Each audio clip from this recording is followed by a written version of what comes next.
David Poinshaw, do livro A Quarta Dimensão. Segundo passo para a lei da incubação. Você tem que ter uma imagem vívida. Deve também possuir um desejo ardente de alcançar esses objetivos. Muita gente ora casualmente. Deus, responda para as minhas orações. E antes de sair da igreja, já se esqueceu das coisas pelas quais oraram.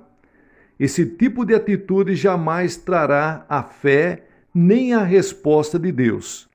É preciso que você tenha um desejo ardente. Provérbios capítulo 10, versículos 24 diz: O anelo dos justos, Deus o cumpre. Salmos 37, versículo 4 diz: Agrada-te do Senhor, e Ele satisfará aos desejos do teu coração. Você deve ter um anelo ardente por um alvo e deve continuar vendo esse alvo cumprido.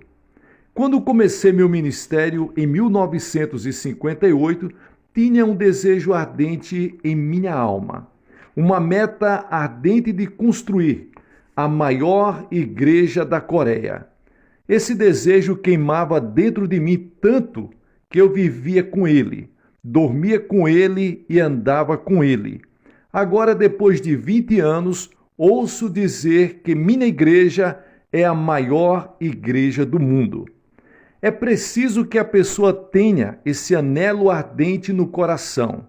Se não o tiver, então espere e peça que Deus lhes conceda. Deus não gosta das pessoas frias, pois ele se especializa somente naquelas pessoas que são bem quentes. Se você tiver o desejo ardente, então terá resultados.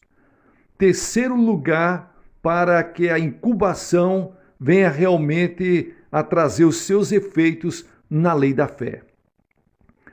O terceiro passo é que você deve ter a substância ou a segurança. No grego, substância, que é hipostasis, e na linguagem comum, a palavra pode significar título ou papel legal. Quando a pessoa tem uma meta bem definida e um desejo ardente no coração, desejo que chega ao ponto de ebulição, então pode pôr-se de joelhos e orar até conseguir a substância ou segurança. Um dia em que eu pregava no Havaí, uma japonesa veio e me perguntou quanto tempo devia ela orar, a fim de adquirir a substância ou segurança. Disse-lhe que às vezes são necessários somente alguns minutos. E se ela conseguisse a substância ou segurança neste instante, não precisava orar mais. Mas, disse-lhes, às vezes pode levar 2 minutos, 2 horas, 2 semanas, 2 meses ou 2 anos. Todavia, qualquer que seja o tempo que leve, a pessoa deve orar até que consiga a substância. Os ocidentais vivem para as voltas com o problema de viver dentro de um horário. Tudo é correria. Logo, não tem tempo para passar com a família, para visitar os amigos e até mesmo para ficar quietos perante o Senhor. Tudo tem de ser instantâneo, o desjejum instantâneo, comida pré-cozida, alimentos enlatados, café solúvel instantâneo, tudo tem de estar pronto em menos de 5 minutos. De modo que, quando vão para a igreja, oram dizendo: ó Deus, me responde. Não tenho muito tempo, 5 minutos. E se não responderes rapidamente, esquece. Não estou esperando no Senhor desse jeito. Os norte-americanos converteram as igrejas em lugares de entretenimento. Na Coreia, acabamos com todo entretenimento nas igrejas. Fazemos alguns avisos bem curtos e damos toda a preeminência para a palavra de Deus. Depois da pregação da palavra, geralmente temos 2 ou 3 números especiais e então concluímos. A palavra de Deus sempre ocupa o lugar de preeminência. Certa vez fui convidado para pregar num culto vespertino em uma igreja no estado do Alabama, nos Estados Unidos.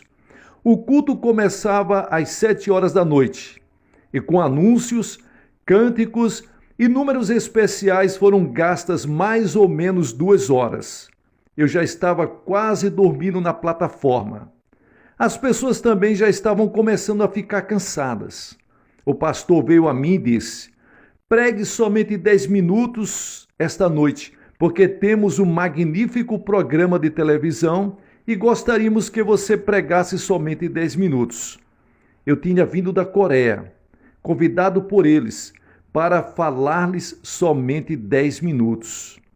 Numa igreja como essa, não se pode esperar a plena bênção de Deus. Tal igreja necessita de esperar muito tempo perante o Senhor, o que também é válido para uma pregação sólida da palavra de Deus. Isto é o que edifica a fé. A pessoa deve esperar na presença do Senhor até conseguir a segurança, a substância. Quando necessitava de 5 milhões de dólares para terminar a construção da igreja, tive uma visão muito clara.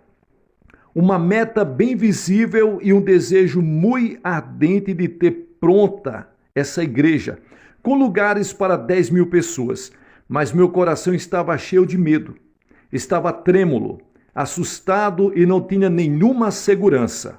Esses 5 milhões precisavam vir para mim e pareciam uma montanha, e eu era como um coelho assustado. Para os ricos estrangeiros, 5 milhões de dólares não significam muito, mas para os coreanos pobres era uma soma gigantesca. Comecei a orar como uma pessoa que está morrendo e disse: Senhor, já começamos a construção, ainda não temos nenhuma segurança ou substância, e não sei onde conseguir esse dinheiro. Comecei a me preocupar. Passou um mês e ainda não tinha paz e nem segurança ou a substância. Passou o segundo mês e ainda continuava orando até a meia-noite. Podia sair da cama e ir para o canto chorar, com o coração despedaçado. Minha esposa pensava que eu estava ficando doido, mas eu era mentalmente cego. Ficava em pé, parado, sem falar nem pensar, somente fazendo girar na cabeça os 5 milhões de dólares. Certa manhã, depois de orar intensamente por 3 meses, minha esposa me chamou. Querido, venha tomar o café, está pronto. Ao sair do escritório e quase no preciso momento em que me sentava à mesa, na sala de jantar, os céus se abriram e uma tremenda bênção derramou-se sobre mim. A substância e a segurança me foram concedidas para a alma. Saltei da cadeira e comecei a gritar: consegui, consegui, consegui! Minha esposa saiu correndo da cozinha e quando olhei para o seu rosto percebi que ela estava toda pálida. Ela estava espantada e, me levando do lado, disse: querido, o que aconteceu com você? Você está bem? Sente-se. Consegui, disse para ela. Consegui o quê? Consegui 5 milhões de dólares. Assegurei-lhes com firmeza. Você está realmente louco. Realmente você está louco, disse ela. Mas, querida, eu tenho estes 5 milhões de dólares dentro de mim. Estão crescendo agora. Dentro de mim eles estão crescendo. Subitamente, estes 5 milhões de dólares tinham se transformado em um pequeno pedregulho na palma de minha mão. Orei com segurança. Minha fé os agarrou e nada fiz além de lançar mão deles. Eles eram meus. Eu já tinha a substância, a segurança. Uma vez que a pessoa tem a substância, a segurança, o título legal, que ela veja essas coisas ou não, elas virão a ser legalmente suas, porque as coisas que pertencem legalmente para a pessoa têm de chegar a ser suas completamente. De modo que orei até conseguir essa segurança, essa substância. Durante a primeira parte deste ano, orei a Deus e Ele me deu a segurança de um total de 50 mil membros em minha igreja. Esses membros estavam dentro de mim, crescendo da mesma maneira que iam crescendo fora de mim. Este é o segredo: orar até que tenha a substância, a segurança. Deus abençoe vocês. Na próxima palestra nós vamos falar a respeito do quarto ponto fundamental, que é preciso dar mostras da nossa fé, porque Deus, Ele chama as coisas que não são como se já fossem, e nós, como seus filhos, temos que imitar a fé de Deus. Que Deus nos abençoe. Muito obrigado.